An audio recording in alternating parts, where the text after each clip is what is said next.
माझ्या गायीच्या पोटी पण जन्मावं. सगळ्याच गाया माझ्या घरी नाही, त्या अख्ख्या महाराष्ट्रातल्या ज्यांना मी कळलो, माझे शब्द कळले, माझी तळमळ कळली, माझा अभ्यास कळला, माझा एकनिष्ठपणा कळला, माझी कट्टरता कळली, त्याच लोकांनी तांडूरच्या बैलाकडून गाया भरवून घेतल्या. मग त्यात काही नशिबाने साथ दिली, काही जणांना दिली नाही.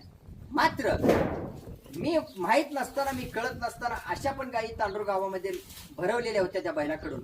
तर तो बैल असा आहे म्हणून नाही, तर तो बैल आपल्या जवळचा आहे, लांब कुठं जायचं, भाडं कुठं भरायचं म्हणून अशा उद्देशानं त्या गाया भरलेल्या होत्या. तर असंच एक उदाहरण आहे की तांडूरमध्ये चौगुले कुटुंबाची गाय होती. आणि ती गाय एक अशीच मध्यम स्वरूपाची गाय होती, मीडियम स्वरूपाची गाय होती. नशिबानं माझ्या जुन्या मोबाईलमध्ये किंवा कम्प्युटरमध्ये फोटो असेल तर तो फोटो आपल्याला बघायला मिळेल.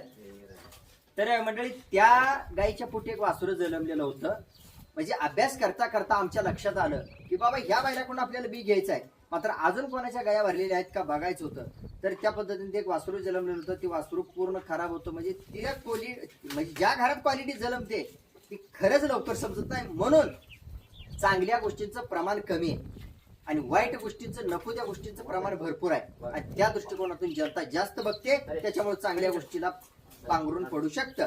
तर ते वासरू आम्ही मागितलं स्वतः घडवण्यासाठी किंवा आपली जर वेळ संपली तर समोरच्या व्यक्तीला देण्यासाठी. तर मंडळी, ते वासरू आम्हाला भेटलं नाही. आम्ही 2 ते 3 वेळा मालकाला घरी बोलवून, मालकाच्या घरी जाऊन आम्ही चौकशी केली, विचारपूस केली, पण आम्हाला ते भेटलेलं नाही. भेटलं नाही म्हणून मी रागाला गेलो नाही, भेटलं नाही म्हणून ते वासराकडे जायचं बंद केलं नाही, भेटलं नाही म्हणून कधी त्यांच्या संग बोलायचं बंद केलं नाही.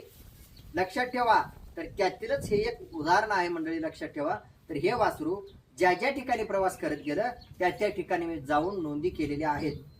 आणि त्या नोंदी आज तागायत. म्हणजे तुम्हाला माहित झाले, हा एका गोष्टीशी एकनिष्ठ जर राहिला राजमळगे तर एकनिष्ठ राहतोच. तसं तांडूरच्या राजासोबत मी जसा एकनिष्ठ होतो, त्याच्या चुका मी पदरात घालून तशा पुढे जन्मलेल्या वासरांचे सुद्धा पॉझिटिव्हपणा मी लक्षात ठेवून निगेटिव्ह गोष्टी मी पदरात घालून घ्यायचं आणि त्या निगेटिव्ह गोष्टी पाठीमागे ठेवायचा मी प्रयत्न करतो, पॉझिटिव्ह गोष्टीला तोंड काढतो.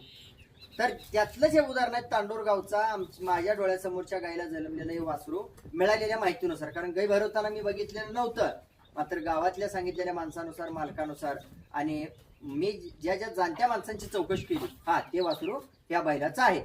तर परत परत परत जसं मोठं होत गेलं तसं मी चेकी केली स्वतः, खरंच या बैलाचं वासरू आहे का, खरंच त्या बैलाचं गुण दाखवते का, आणि खरंच त्या बैलाचं रूप म्हणा, त्या बैलाची वंशावळ आपल्याला दिसून येते का. तर मंडळी लक्षात ठेवा, मान्य रमेश खांडेकर यांच्याकडे तो बैल आहे, आता सध्या गायी भरवण्यासाठी चालू आहे. तर या बैलाचा अभ्यास मी लहानपणापासून करत आलोय, आज तागायत करतोय आणि इथून